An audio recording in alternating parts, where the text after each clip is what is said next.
ধর্ম নিয়ে কোনো রাজনীতি করা ঠিক নয়। এই ধর্মের মধ্যে, ইসলামের মধ্যে সবাই থাকবে, এটা শান্তির ইসলাম। মুহাম্মদী কাফেলা ঐক্য পরিষদের উদ্যোগে সুফি কনফারেন্স, তালিমুল কুরআন, হামদ নাত প্রতিযোগিতার পুরস্কার বিতরণ অনুষ্ঠিত হয়েছে।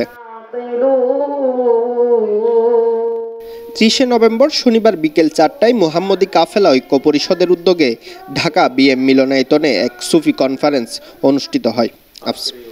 অনুষ্ঠানে প্রধান খাদেম ARM কামরুল ইসলামের সভাপতিত্বে এবং মুখপাত্র মাওলানা মহিউদ্দিন খান ফারুকীর সঞ্চালনায় এতে অতিথি হিসেবে উপস্থিত ছিলেন অধ্যাপক ডক্টর শাহ কাউসার মুস্তফা আবুল উলাইয়া, মাওলানা মীর মোহাম্মদ মঈনুদ্দিন নুরি আল কুরাইশি, মুফতি আল আমিন নুরি আল কাদেরি, মাওলানা মুর্তজা ইবনে মুস্তফা সালেহি, মুফতি সালেহ সুফিয়ান ফরহাদাবাদী, সুফি মাওলানা সোহরাব হুসাইন আতিক শাহ, মাওলানা ATM ফজলে রাব্বি, মোহাম্মদ ফরহাদ সহ আরও অনেকে।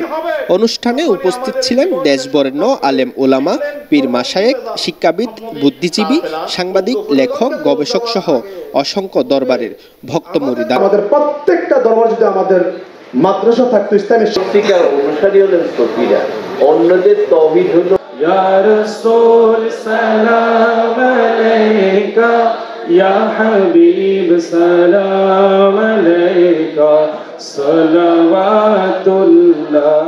নিউজ ডেস্ক, দৈনিক আজাদী।